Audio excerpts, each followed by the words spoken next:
Génibet, Paris-Picardie. En ce moment, profitez de 250 € de bonus de bienvenue. Salut à tous, ravi de vous retrouver sur canalturf.com pour parler du programme de ce dimanche 16 février. Réunion principale et Quintet Plus Top 5 Génibet sur l'hippodrome de Paris-Vincennes, une épreuve qui s'adresse aux juments. Nous l'évoquerons dans la première partie de l'émission et dans la deuxième, sachez que j'aurai des coups de cœur à vous indiquer pour Vincennes, puisque j'ai pu m'entretenir avec différents entraîneurs étant confiants. J'aurai également des infos pour la Réunion 3 à Angers, puisque là aussi, j'ai pu m'entretenir avec des professionnels confiants, je pense notamment à Étienne Dandigné, qui aura plusieurs bonnes chances a priori à défendre pour cette réunion angevine. Je vous invite par ailleurs à liker ce programme et le partager via nos supports sociaux. Vous en avez désormais l'habitude, ne vous en privez surtout pas. Donc pour ce prix de la Gacilly, j'aime beaucoup le 5 Picture Perfect et le numéro 2 de Tadel Ranco.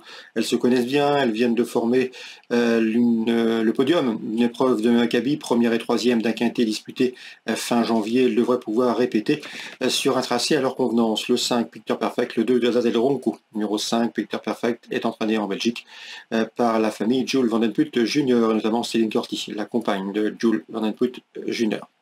Numéro 13, Jetida collectionne les bons résultats depuis plusieurs semaines, deuxième notamment du prix de Douvres, une épreuve de Maccabi disputée le 18 janvier sur ce tracé, course dans laquelle elle devançait le numéro 7, Jalous d'Olivry qui se classait troisième. Ces deux-là sont difficilement dissociables au papier, elles méritent crédit.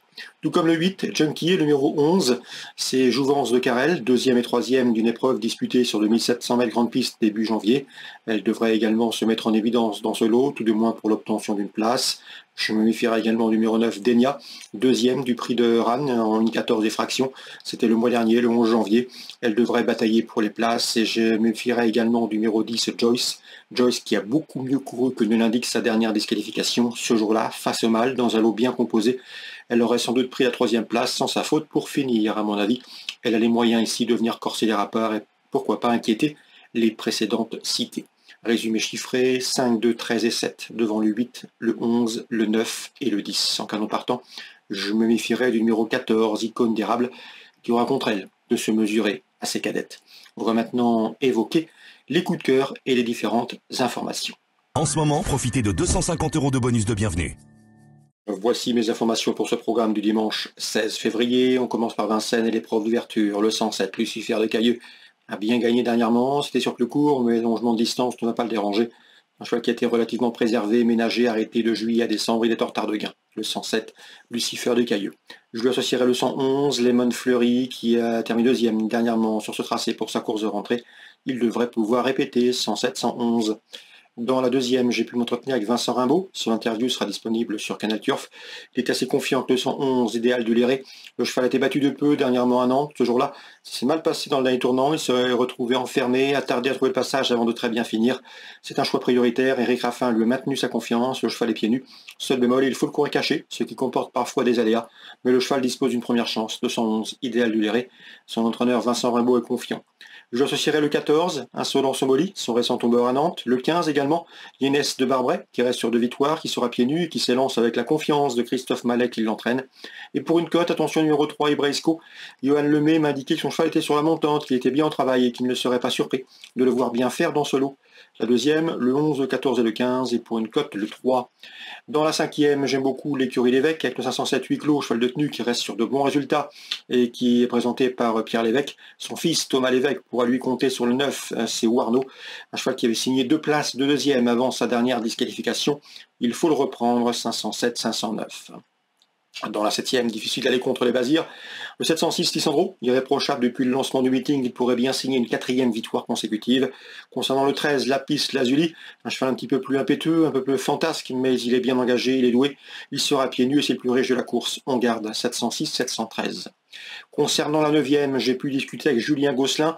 Il m'a paru très confiant avec le 910 Kéops du Bureau, un cheval qu'il confie à un pilote. Le cheval est bien, ça s'est mal passé dernièrement dans le parcours, le nez au vent, mais le cheval a les moyens, d'après lui, de figurer, de jouer les premiers rôles dans une épreuve de Staccabi. Le 910 Kéops du Bureau, il faut, à mon avis, lui faire confiance dans ce 9e rendez-vous.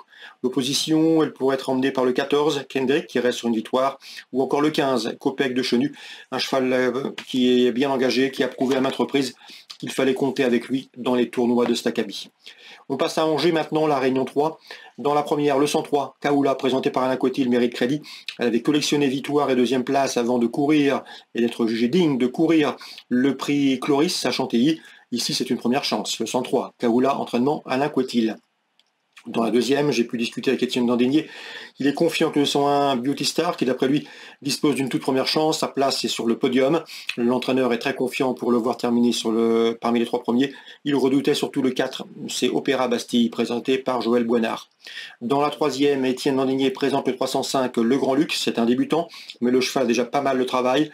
Il s'y prend très bien, c'est un cheval qui montre de belles dispositions. Il faut voir la valeur du lot, mais l'entraîneur ne serait nullement surpris de le voir s'illustrer d'entrée de jeu. Vous êtes prévenus, le 305, le Grand Luxe, devrait à mon avis d'effectuer des débuts tout à fait prometteurs et encourageants. Il a même les moyens de jouer les premières places. Dans la cinquième, le 501 Kremlin, présenté par Alain Coty, le mérite crédit. Le cheval a beaucoup d'atouts dans son jeu. Il avait gagné en plat, il a pris 2 places de deuxième sur les obstacles, à Angers, la piste qu'il retrouve, mais également à Pau. Ici, le lot me semble dans ses cordes. Le terrain lourd ne le gêne pas. Bref, il présente de solides garanties, ce 501 Kremlin. Dans la cinquième, toujours dans ce cinquième rendez-vous, on peut lui opposer le 506 Lightwave, qui dispose d'une belle chance théorique, tout comme le 8 c'est Galaxy Dennet, qui n'a pas été revu depuis novembre 2023, mais en valeur intrinsèque, elle n'a rien à envier à ses rivaux du jour. 501, la base de jeu Kremlin, le 506 et le 508 peuvent éventuellement l'inquiéter.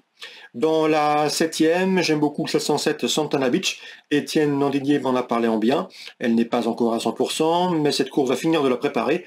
Et surtout, son entraîneur Étienne Dandinier m'a indiqué qu'il allait plus facile avec elle, c'est-à-dire qu'ensuite, elle aura de bons engagements et des objectifs à Auteuil. Ici, pour ses débuts sur le steeple, l'opposition est dans ses cordes. Elle a montré des belles dispositions sur les haies. L'opposition donc est dans ses cordes pour ses débuts sur le steeple. Dès lors, il ne faudrait pas être surpris de la voir s'imposer d'entrée de jeu pour ses débuts sur les gros obstacles. Le 507, Santana Beach, première chance, même s'il n'est pas encore à 100%, Étienne Dandinier en escompte un très bon résultat.